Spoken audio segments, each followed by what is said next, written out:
ನೋಡಿ, ನಾನಾಗ ಹೇಳಿದೆ ಎಡಮುಗಿನಿಂದ ನೀವು ಲೆಫ್ಟ್ ನಾಸ್ಟ್ರಿಲಿಂದ ನೀವು ಉಸಿರಾಟ ತಗೊಂಡಾಗ ರೈಟ್ ಬ್ರೈನ್ ಆಕ್ಟಿವೇಟ್ ಆಗ್ತದೆ. ಆಗ ಏನಾಗ್ತದೆ ಭಾವನೆಗಳು, ಕಲ್ಪನೆ, ಫೀಲಿಂಗ್ ಇದೆಲ್ಲ ಬರ್ಲಿಕ್ಕೆ ಸ್ಟಾರ್ಟ್ ಆಗ್ತದೆ. ಅದೇ ರೈಟ್ ನಾಸ್ಟ್ರಿಲಿಂದ ಬಲಮುಗಿನಿಂದ ಉಸಿರಾಟ ಆಡುವಾಗ ಚಿಂತನೆ, ಯೋಚನೆ, ಚಿಂತೆ ಇದೆಲ್ಲ ಬರ್ಲಿಕ್ಕೆ ಸ್ಟಾರ್ಟ್ ಆಗ್ತದೆ.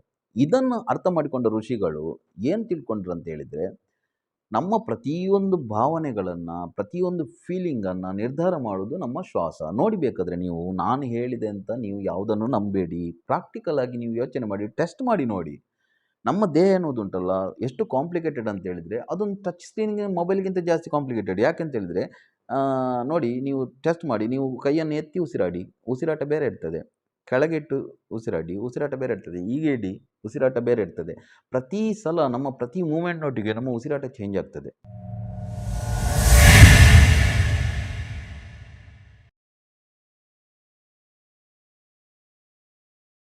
ಅದಕ್ಕೋಸ್ಕರ ನಾವೇನು ತಿಳ್ಕೊಂಡಿದ್ದೇವೆ, ಹೇಗೆ ಬಿದ್ದರೂ ನಡೀತದೆ, ಏನು ತಿಂದರೂ ನಡೀತದೆ, ಎಲ್ಲಿ ಹೋದ್ರೂ ನಡೀತದೆ. ಹಾಗೆ ಇಲ್ಲ. ದೇಹವನ್ನು ಇಷ್ಟು ಸಫೆಸ್ಟಿಕೇಟೆಡ್ ಮತ್ತು ಕಾಂಪ್ಲಿಕೇಟೆಡ್ ಆದ ಮೆಷಿನ್ ಇದು. ಇದನ್ನು ಹ್ಯಾಂಡಲ್ ಮಾಡಲಿಕ್ಕೆ ನಮ್ಗೆ ಗೊತ್ತಿಲ್ಲ. ಒಂದು ಕಾರು ಬಿಡ್ಲಿಕ್ಕೆ ಗೊತ್ತಿಲ್ಲದೆ ನಮಗೆ ಕಾರಲ್ಲಿ ಕೂರ್ಲಿಕ್ಕೆ ಭಯ ಆಗ್ತದೆ. ಬಟ್ ದೇಹದಲ್ಲಿ ಕೂತಿದ್ದೇವೆ ಯಾವುದೇ ಹ್ಯಾಂಡ್ಲಿಂಗ್ ಗೊತ್ತಿಲ್ಲದೆ. ನೋಡಿ, ನಾವು ಬೇಸರದಲ್ಲಿರುವಾಗ, ದುಃಖದಲ್ಲಿರುವಾಗ, ಖುಷಿಯಲ್ಲಿರುವಾಗ, ಭಯದಲ್ಲಿರುವಾಗ ಪ್ರತಿ ಸಲ ನಮ್ಮ ಉಸಿರಾಟ ಚೇಂಜಸ್ ಆಗ್ತಾ ಇರ್ತದೆ. ಹೌದು. ಹಾಗಾದರೆ ಎಡಮುಗಿಂದ ಹೋಗುವಾಗ ನಮಗೆ ಖುಷಿ ಫೀಲ್ ಆಗ್ತಾ ಇರ್ತದೆ, ಬಲಮುಗಿಂದ ಹೋಗುವಾಗ ಚಿಂತೆ ಬರ್ತಾ ಇರ್ತದೆ ಅಂತ ಹೇಳಿದ್ರೆ, ನಮಗೆ ಬೇಕಾದಾಗೆ ನಮ್ಮ ಮೂಡನ್ನು ಚೇಂಜ್ ಮಾಡಬೇಕಾದ್ರೆ ಏನು ಮಾಡ್ಬೇಕಂತ ಹೇಳಿದರೆ, ನೋಡಿ ಸಿಂಪಲ್ ಸೀಕ್ರೆಟ್. ನೀವು ಇದನ್ನು ಅರ್ಥ ಮಾಡಿಕೊಂಡ್ರೆ ನಿಮಗೆ ಎಲ್ಲ ಅರ್ಥ ಆದಾಗೆ. ನಿಮಗೆ ಅರ್ಥ ಆಗದಿದ್ದರೆ ಅದು ಬೋರ್ ಕಲ್ಲ ಮೇಲೆ ನೀರು ಒಯ್ದರ ಕಲ್ಲು ನೀರ ಕುಡಿಯುತ್ತೆ ಅಂತ ಹೇಳಿದ್ದಾರೆ ಅಂತ. ಎಷ್ಟು ನೀರು ಹಾಕಿದರೆ ಕೂಡ ಅದು ಆಗೋದಿಲ್ಲ. ಅರ್ಥ ಆಯ್ತಲ್ಲ? ಅದೇ ರೀತಿ ನಿಮಗೆ ಈಗ ಬೈಪೋಲರ್ ಡಿಸಾರ್ಡರ್ ಎಲ್ಲ ಇರ್ತದೆ ಕೆಲವರಿಗೆ, ಮೂಡ್ ಸ್ವಿಂಗ್ ಆಗೋದೆಲ್ಲ. ನೋಡಿ, ಏನಾದರೂ ಆದರೆ ನಿಮಗೆ ತುಂಬ ಬೇಸರ ಆಗ್ತಾ ಉಂಟಂತೆ ತಿಳ್ಕೊಳ್ಳಿ, ಅಥವಾ ಯಾರ್ದಾದ್ರೂ ತುಂಬ ನೆನಪು ಬರ್ತುಂಟು, ಮರೀಲಿಕ್ಕೆ ಆಗ್ತಾ ಇಲ್ಲ, ಯಾರಾದರೂ ನಿಮಗೆ ಕೈ ಕೊಟ್ಟದ್ದು, ನಿಮಗೆ ಚೀಟಿಂಗ್ ಮಾಡಿದ್ದು ನೆನಪು ಬರ್ತುಂಟು. ಏನು ಮಾಡಿ, ಸುಮ್ಮನೆ ಕೂತ್ಕೊಳ್ಳಿ, ಲೆಫ್ಟ್ ನಾಸ್ಟ್ರಿಲ್ನ ಬಂದ್ ಮಾಡಿ ಟೈಟಾಗಿ.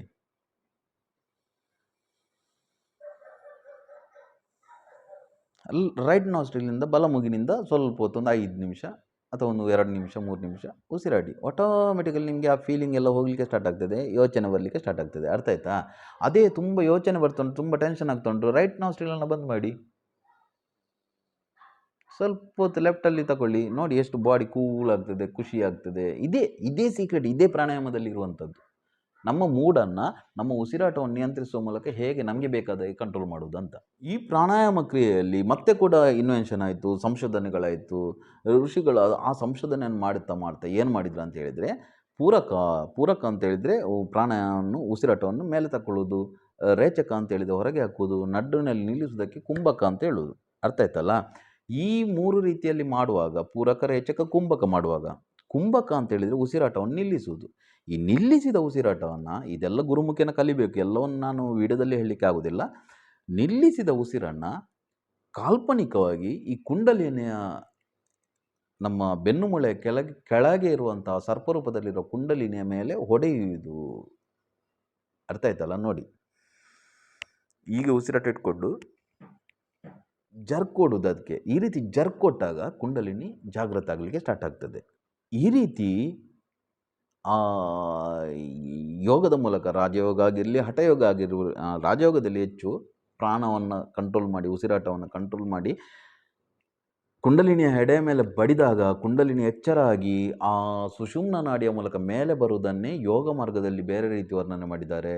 ಅದೇ ಶಾಕ್ತರು ಕಾಳಿ ಎದ್ದು ಮೇಲೆ ಬರ್ತಾ ಆ ಸುಷುಮ್ನದ ದಾರಿಯಲ್ಲಿ ಏನೆಲ್ಲ ನಮ್ಮ ಜನ್ಮಾಂತರದ ಸಂಚಿತ ಕರ್ಮಗಳು, ನಮ್ಮ ಬಯಕೆ, ಯೋಚನೆ, ಅನ್ರಿಸಾಲ್ವ್ಡ್ ಇಶ್ಯೂಸು, ಇಮೋಷನ್ಸ್ ಇದೆಲ್ಲ ಸ್ಟಕ್ ಆಗಿರುವಂಥದ್ದು ಏನೆಲ್ಲ ಇರ್ತದೆ, ಇದನ್ನೇ ನಾನು ಹೇಳಿದೆ ಫಸ್ಟಿಂದ ಲಾಸ್ಟ್ವರೆಗೆ ಇದನ್ನೆಲ್ಲ ನೋಡಿ ಅಂತ ವಿಡಿಯೋವನ್ನು. ಅದನ್ನೇ ಚಂಡಮುಂಡರು, ಧೂಮ್ರಾಕ್ಷ, ರಕ್ತಬೀಜ, ಶುಂಭನಿಶುಂಭ, ಮಹಿಷಾಸುರ ಇದೆಲ್ಲ ರಾಕ್ಷಸರ ಮೂಲಕ ತೋರಿಸಿದ್ದು ಆ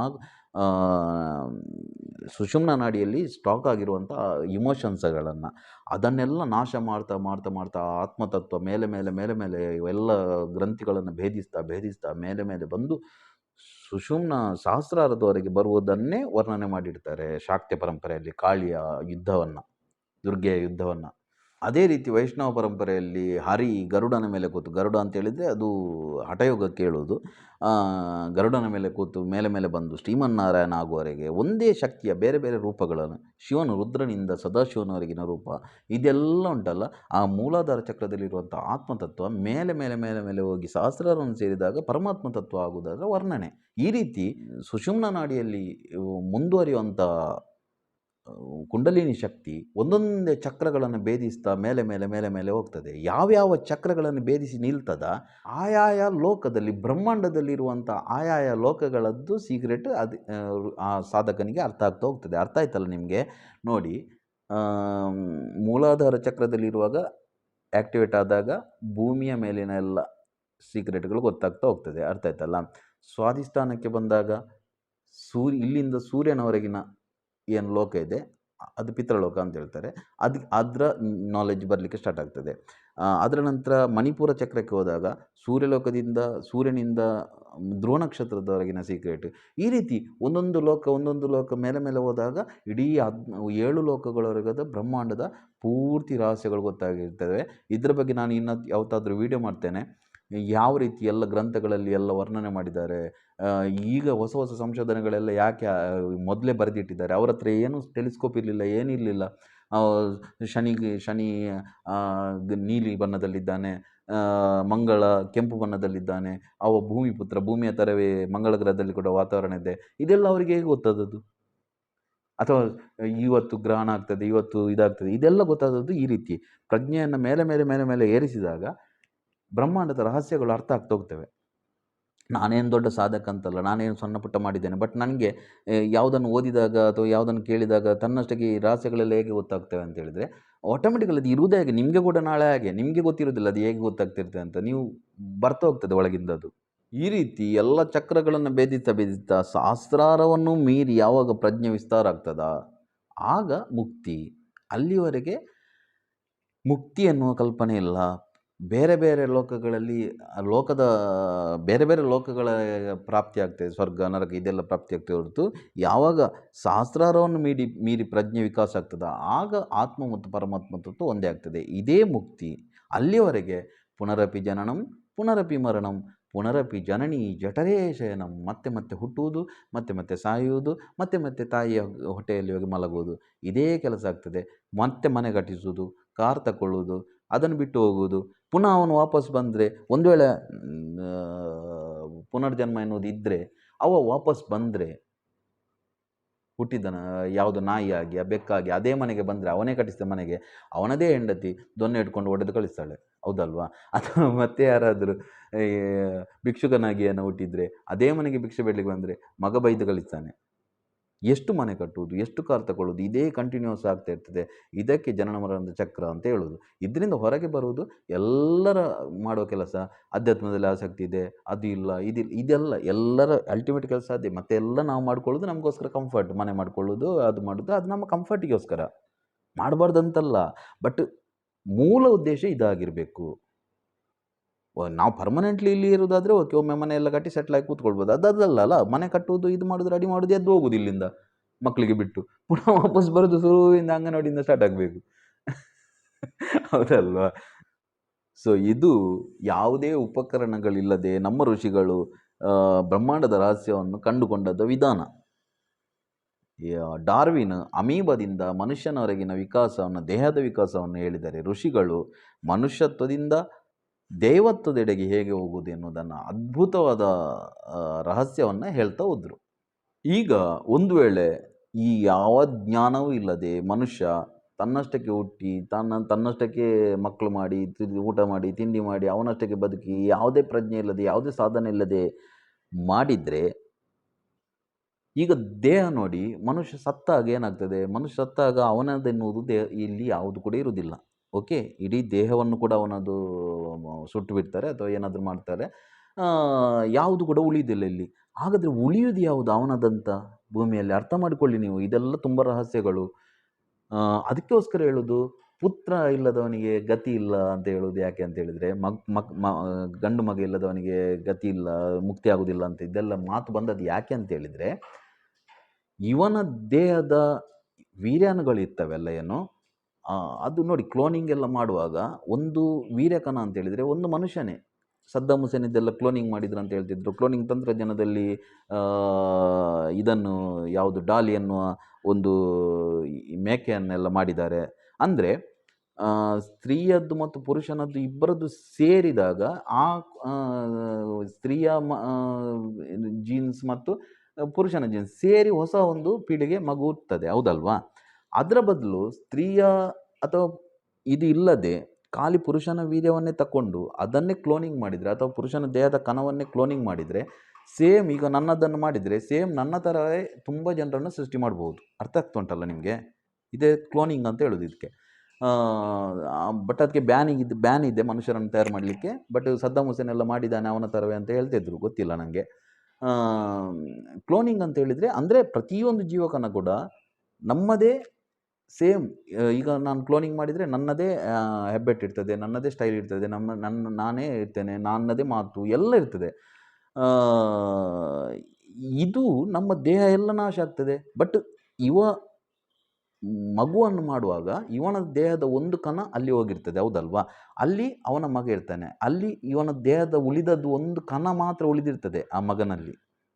ಅದೇ ಕಣ ಸ್ಪ್ಲಿಟ್ ಆಗಿ ಅಷ್ಟು ದೊಡ್ಡ ಮಗನಾಗಿರ್ತಾನೆ. ಇವನೇನು ಮಾಡ್ತಾನೆ ಅಂತ ಅವನ ಮೂಲಕ ಬೆಂಕಿ ಕೊಡೋದು ಅವನಿಗೆ. ಬೆಂಕಿ ಕೊಟ್ಟ ನಂತರ ಅವನ ದೇಹ ನಾಶ ಆದ ನಂತರ ಅವನ ದೇಹದ ಒಂದು ಪಾರ್ಟ್ಸ್ ಮಗನಲ್ಲಿ ಮುಂದುವರಿದಿರ್ತದೆ. ಅರ್ಥ ಆಗ್ತಾ ಉಂಟಲ್ಲ ನಿಮಗೆ? ಕ್ವಾಂಟಮ್ ಎಂಟಾಗ್ಲಿಮೆಂಟ್ ಥಿಯರಿ ಅಂತ ಉಂಟು. ಕ್ವಾಂಟಮ್ ಎಂಟಾಗ್ಲಿಮೆಂಟ್ ಥಿಯರಿಯಲ್ಲಿ ಎಕ್ಸ್ಪೆರಿಮೆಂಟ್ ಮಾಡಿದ್ರು. ಒಂದು ಯಾವುದೇ ಕೋಶವನ್ನು ಯಾವುದೇ ಆ್ಯಟಮ್ಸನ್ನು ಹತ್ರ ತಗೊಂಡು ಬಂದರೆ ಅದನ್ನು ಎಷ್ಟು ದೂರದಲ್ಲಿ ಇಟ್ಟರೆ ಕೂಡ ಈ ಆ್ಯಟಮ್ಸಿಗೆ ಕರೆಂಟ್ ಚಾರ್ಜ್ ಮಾಡುವಾಗ ಅಲ್ಲಿ ಕೂಡ ಚಾರ್ಜಿಂಗ್ ಆಗ್ತಾಯಿತ್ತು. ಅಂತ ಹೇಳಿದರೆ ಎಲ್ಲವೂ ಒಂದಕ್ಕೊಂದು ಒಮ್ಮೆ ಕನೆಕ್ಷನ್ ಬಂದ ನಂತರ ಇಲ್ಲಿ ಏನು ವರ್ಕ್ ಆಗ್ತದೋ ಅಲ್ಲಿ ಕೂಡ ಆಗ್ತಾ ಇರ್ತದೆ ಅಂತ. ಅದೇ ರೀತಿ ಮನುಷ್ಯನ ದೇಹದ ಅಂಶವೇ ಅವನ ಮಗ ಆಗಿರೋ ಕಾರಣ ಅವನ ಬೆಂಕಿ ಕೊಟ್ಟು ನಂತರ ಅವನ ಭೂಮಿಯಲ್ಲಿ ಅವನ ಪರವಾಗಿ ಅವನ ಒಂದು ಅಂಶ ಇಲ್ಲಿ ಇರ್ತದೆ ಮಗನ ರೂಪದಲ್ಲಿ.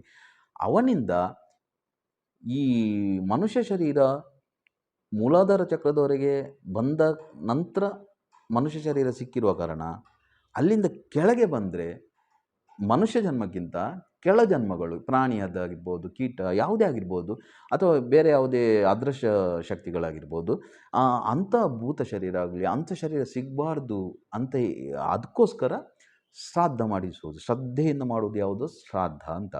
ಆ ಶ್ರಾದ್ದ ಕ್ರಿಯೆಯಲ್ಲಿ ಏನು ಮಾಡ್ತಾರೆ ಅಂತ ಹೇಳಿದರೆ ಆ ಮಗ ಅವನದೇ ಅಂಶ ಆಗಿರುವ ಕಾರಣ ಅವನು ಒಂದು ದರ್ಬೆಯಲ್ಲಿ ಬೆನ್ನುಮೂಳೆಯ ಥರ ರಚನೆ ಮಾಡಿ ಅದಕ್ಕೆ ಅನ್ನಮಯ ಶರೀರದ ದ್ಯೋತಕವಾಗಿ ಅನ್ನದಿಂದ ಸುತ್ತುವರಿದ ಅದರಲ್ಲಿ 3 ಪಿಂಡ ಇಡ್ತಾರೆ, ಸ್ಥೂಲ ಸೂಕ್ಷ್ಮ ಕಾರಣ ಶರೀರಗಳ ಪ್ರತೀಕವಾಗಿ. ಈ ರೀತಿಯೆಲ್ಲ ಮಾಡಿ ಎಳ್ಳು ಉಂಟಲ್ಲ, ಎಳ್ಳು ಯಾವತ್ತೂ ಕೂಡ ಪಾಸಿಟಿವ್ ಎನರ್ಜಿಯನ್ನು ಇದು ಮಾಡುವಂಥದ್ದು. ಅದರ ಮೂಲಕ ಕೆಳಗಿಂದ ಮೇಲೆ ಏರಿಸಲಿಕ್ಕೆ ಟ್ರೈ ಮಾಡ್ತಾರೆ. ಮನುಷ್ಯ ಬದುಕಿರುವಾಗಲೇ ಸಾಧನೆ ಮಾಡಿ ಕುಂಡಲಿನಿಯನ್ನು ಮೇಲೆ ಏರಿಸಿ ಮುಕ್ತಿ ಪಡೆಯಬೇಕಾಗಿರುವಂಥದ್ದು. ಬಟ್ ಏನಾಗ್ತದೆ ಅಂತ ಹೇಳಿದ್ರೆ ಅವ ಮಾಡಿರಲಿಲ್ಲ ಅಂತ ಅವನ ಪರವಾಗಿ ಅವನದೇ ಅಂಶ ಆಗಿರೋ ಅವನ ಮಗ ಮಾಡಿ ಇವನಿಗೆ ಸ್ವರ್ಗ ಸಿಗಲಿ. ನೋಡಿ, ಶ್ರಾದ್ದ ಕ್ರಿಯೆಯಲ್ಲಿ ಮಾಡೋದು ಸ್ವರ್ಗ ಪ್ರಾಪ್ತಿಯಾಗಲಿ, ಮುಕ್ತಿ ಸಿಗಲಿ ಅಂತ ಹೇಳೋದಿಲ್ಲ, ಸ್ವರ್ಗ ಪ್ರಾಪ್ತಿಯಾಗಲಿ ಅಂತ ಹೇಳಿದರೆ ಇಲ್ಲಿಂದ ಸ್ವಲ್ಪ ಪುಷಪ್ ಆಗಲಿ, ಮೇಲೆ ಹೋಗಲಿ ಪ್ರಯತ್ನ. ಅದು ಹೋಗ್ತಾರೆ ಇಲ್ವೋ ಅದು ಸೆಕೆಂಡರಿ. ಬಟ್ ಆ ಶ್ರಾದ್ದ ಕ್ರಿಯೆಯ ಪ್ರಯತ್ನ ಬರೋದು ಅದಕ್ಕೆ. ಮತ್ತು ನದಿಯಲ್ಲಿ ತಗೊಂಡೋಗಿ ಬಿಡೋದು ಕೂಡ ಅದಕ್ಕೆ. ನದಿ ಎನ್ನುವುದು ಸ್ತ್ರೀ ಅಂತ ಯಾವತ್ತೂ ಕೂಡ ಸಂಗಮದಲ್ಲಿ ಬಿಡಬೇಕಂತ ಹೇಳಿದರೆ ಮನುಷ್ಯನಿಗೆ ಪ್ರತಿಯೊಬ್ಬನಿಗೆ ಎಲ್ಲಿಂದ ಬಂದಿದ್ದೇನೋ ಅಲ್ಲಿಗೆ ಹೋಗುವ ಪ್ರಯತ್ನ ಇರ್ತದೆ. ನಾನು ಇದಕ್ಕೆ ಮೊದಲು ಕೂಡ ಹೇಳಿದ್ದೇನೆ, ಹೆಣ್ಣು ಗಂಡು ಸೇರುವುದರಲ್ಲಿ ಇರುವಂಥದ್ದು ಪ್ರತಿಯೊಬ್ಬ ಪುರುಷ ಸ್ತ್ರೀಯಲ್ಲಿ ತಾಯಿಯನ್ನು ಹುಡುಕ್ತಾನೆ, ಪ್ರತಿ ಸ್ತ್ರೀ ಪುರುಷನಲ್ಲಿ ಮಗುವನ್ನು ಹುಡುಕ್ತಾಳೆ. ಸ್ತ್ರೀ ತನ್ನ ಒಳಗೆ ಅವನನ್ನು ಸೇರಿಸಲಿಕ್ಕೆ ಟ್ರೈ ಮಾಡ್ತಾಳೆ, ಪುರುಷ ಆಕೆಯ ಗರ್ಭವನ್ನು ಸೇರಲಿಕ್ಕೆ ಟ್ರೈ ಮಾಡ್ತಾನೆ. ಈ ರೀತಿ ಮಾಡುವ ಭಯಕ್ಕೆ ಅಂತಲ್ಲ, ಎಲ್ಲಿಂದ ಬಂದಿದೆ ಅಲ್ಲಿಗೆ ಪುನಃ ಹೋಗುವಂಥ ಭಯಕ್ಕೆ. ಈ ಭಯಕ್ಕೆ ಈಡೇರದ ಕಾರಣ ಅವನ ಹಾಗೆ ಸತ್ತಿರೋ ಕಾರಣ ಅವನ ಆ ಭಯಕ್ಕೆ ಅಲ್ಲಿ ಸ್ಟಕ್ ಆಗೋದು ಬೇಡ ಅಂಥೇಳಿ ಪಿಂಡ ಪ್ರದಾನ ಮಾಡುವಾಗ 2 ನದಿ ಸೇರುವ ಜಾಗದಲ್ಲಿ ತಗೊಂಡೋಗಿ ಬಿಡ್ತಾರೆ. ಅಂದರೆ 2 ನದಿ ಅಂತೇಳಿದರೆ ಒಂದು ಸ್ತ್ರೀಯ 2 ಕಾಲಿದ್ದಾಗೆ, ಆ ಕಾಲಿನ ಮಿಡ್ಲಲ್ಲಿ ತಗೊಂಡೋಗಿ ಪಿಂಡವನ್ನು ಬಿಡುವುದು. ಯಾಕೆ ಅಂತ ಹೇಳಿದರೆ ಪುನಃ ಬೇರೊಂದು ಗರ್ಭವನ್ನು ಸೇರಿ ಪುನಃ ಹುಟ್ಟಿ ಬಾ ಅಂತ.